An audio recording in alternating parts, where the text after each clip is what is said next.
Shelves are empty, and mothers have been scrambling to get their hands on the most precious commodity, baby formula. It's curious and telling at the same time how everyone is protesting with urgency to have the right to abort and kill babies, but where's the sense of urgency to solve this life-threatening issue?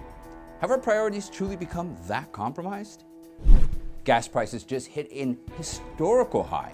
The national average is at $4.42 per gallon, and people are becoming outraged.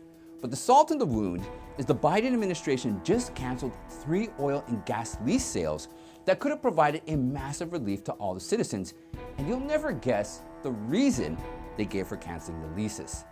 Okay, my friends, let's take a closer look together.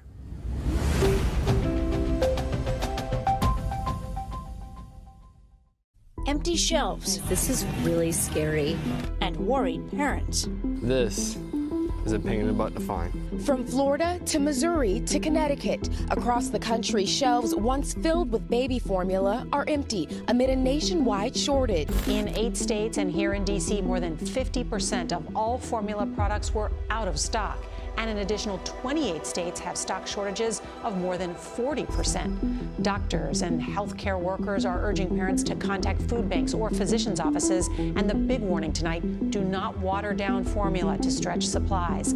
While the supply chain effects began to show its dark colors from the Russia-Ukraine war, a massive life and death situation has reached our innocent infants after witnessing shortage in the supply of baby formula, which means we are already noticing fewer cans of baby formula at the grocery store. And to ensure these essential products get distributed equally amongst the citizens, retailers like CVS, Kroger, Target, and Walgreens have limited the amount an individual can buy. For example, at CVS stores as well as online, you cannot buy more than 3 cans of baby formula per purchase, and Kroger has limited it to 4. Target and Walgreens have also decided to maintain this restriction for the next several weeks. However, the illegal immigrant holding centers in Texas are fully stocked up with the same baby formula products after a Border Patrol agent shared this photo. This again adds up to the careless decision-making power of the Biden administration, about which we will discuss in detail in a few minutes.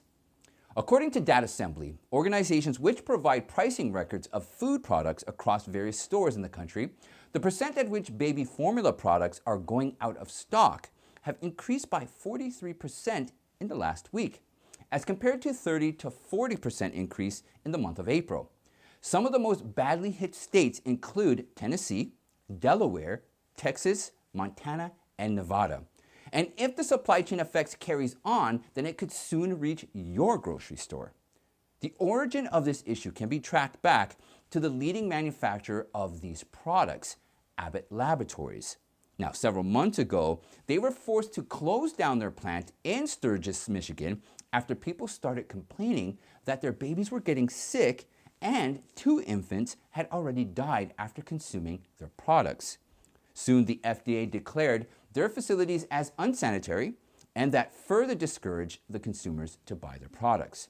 However, as the demand is again rising in the market, families are facing extreme difficulty trying to feed their children. Recent media reports suggest that many parents are creating their own formula to deal with the shortage, which resulted in a series of warnings from the FDA regarding infants' health concerns. They said, the potential problems associated with errors in selecting and combining the ingredients for the formula are very serious and range from severe nutritional imbalances to unsafe products that can harm infants. Many health experts are also warning that giving too much water to an infant under 6 months could result in trigger seizures, dilute the calories, and even brain swelling. Furthermore, a recent report from the CDC stated that only 1/4 of the babies born in 2018 were breastfed exclusively during the first 6 months. This shows a decreasing trend in the importance of breastfeeding and the increase in dependence on commercial milk formulas. Now, Dr. Francesco Branca, who is the director of the WHO Nutrition and Food Safety Department, argued that the promotion of commercial milk formulas could have been terminated decades ago. The fact that formula milk companies are now employing even more powerful and insidious marketing techniques to drive up their sales is inexcusable and must be stopped. Getting back to the shutting down of the Abbott laboratories in Michigan, the company clarified in a recent statement that the bacteria Chronobacter sakakasaki was discovered in environmental testing sites and was not linked to any known illness to the infants. Moreover, when the FDA officials tested the samples of Abbott's formula contained in the states where all 4 infants got sick, all opened as well as unopened containers were found to have no sign of the bacteria accused of causing the issue. With respect to ensuring sufficient supply of their products, the company said that it will resume the production at its plant within 2 weeks, which could result in the product reaching the store in 6 to 8 weeks. Now, it should be noted that the United States alone produces 98% of the baby formula that it consumed by the citizens of the country. However, Biden's administration recently announced that it will increase the imports of baby formula products to handle the shortage of the supply in the country. The Biden administration also has the power to execute the Defense Production Act, DPA, so that companies like Walmart and Target can increase their production to meet the rising demand. By referring to former President Donald Trump's action towards invoking DPA in 2020, Senator Marco Rubio said, in April 2020, President Donald Trump invoked the DPA to sustain the U.S. meatpacking industry. You yourself have invoked the DPA several times. A major supply chain disruption that puts the lives of America's infants in jeopardy is worthy of the same purpose.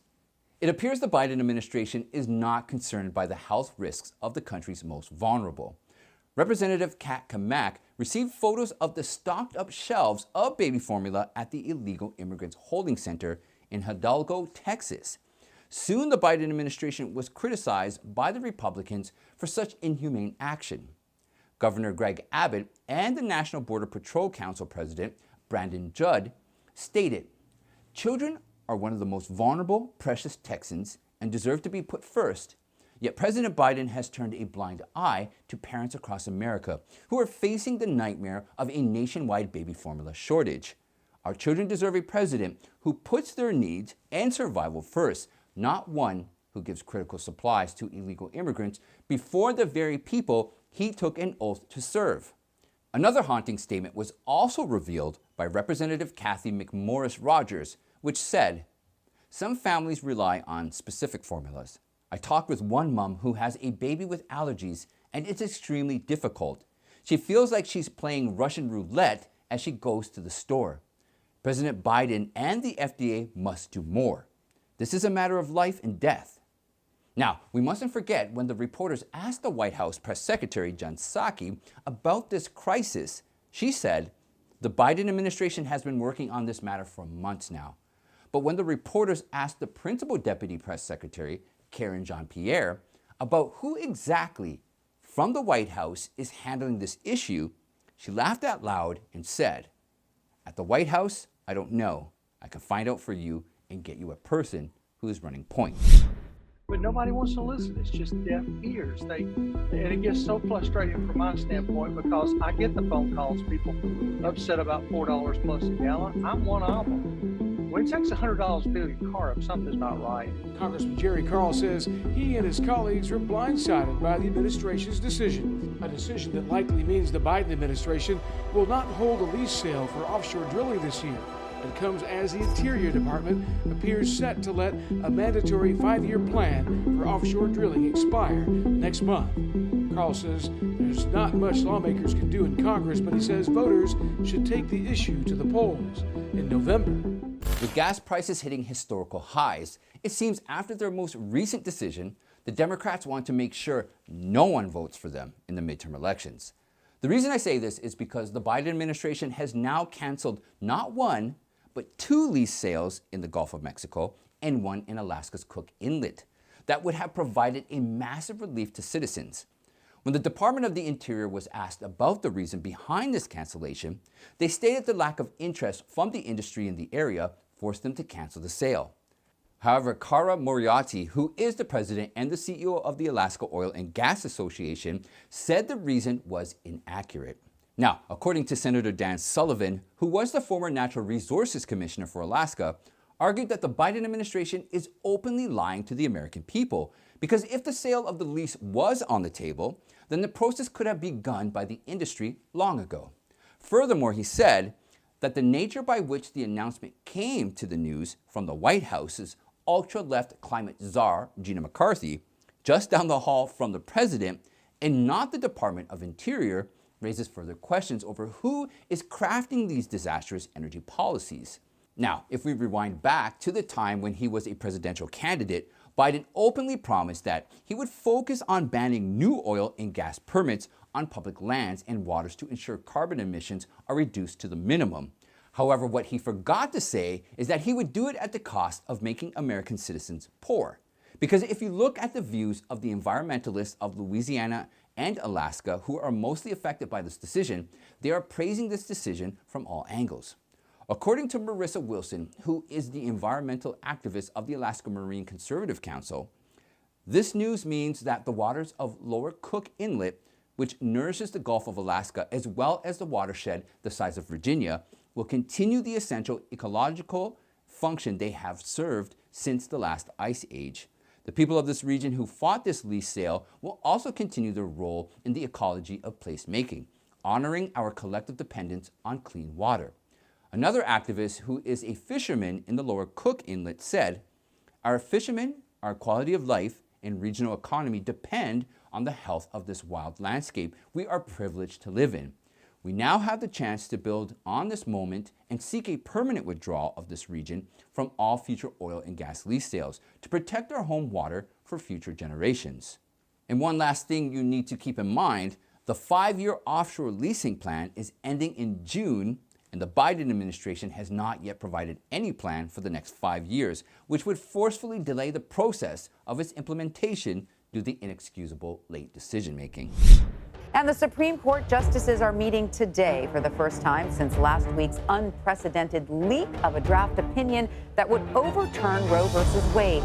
The justices plan to discuss pending petitions and outstanding cases behind closed doors. Supreme Court justices met for the first time since the leak of a draft opinion that could overturn Roe v. Wade. The court didn't say what they talked about in that meeting, but we do know it was for justices only. After haunting levels of protests conducted by the radical pro-abortion activists across the country, the Supreme Court justices who voted in favor of overturning Roe v. Wade met together face-to-face for the first time on May 12th. Although the closed-door private conference was conducted for hearing several criminal appeals, a sense of feeling about the things that have happened since the leak of the draft appeared to be on their minds. As the leaked draft opinion in Dobbs v. Jackson Women's Health Organization was confirmed as authentic, an abortion rights group is now planning to protest outside of the homes of all 6 Republican-appointed justices. On the other side, a powerful effort by the Democrats to codify the Roe decision failed to bring any fruitful results after the Senate voted 49-51 on a procedural motion, falling short of 11 votes that were needed to push the bill forward. A person close to the court's conservatives argued, "This is the most serious assault on the court, perhaps from within, that the Supreme Court ever experienced. It's an understatement to say they are heavily burdened by this." It has not been declared when the final decision will come out, but many are keeping a close eye on the movements of Chief Justice of the United States, John Roberts, because he has the power to drift the opinion of any of the conservative justices towards overturning Roe v. Wade. For example, in 2012, Robert was reportedly prepared to vote to strike down the Obama law in 2012 in NFIB versus Sebelius. But after heavy pressure imposed on him by left-wing campaigns, Robert decided to change his position and voted in favor of the statute. Thankfully, despite an enormous number of protesters trying to pressure the judges, the Washington Post recently confirmed that the majority of the judges showed no sign of bending to the opinion of the people or the Democrats, and they stand strong with their decision of overturning Roe v. Wade. Thanks for watching. Have a great weekend, and I'll see you next time.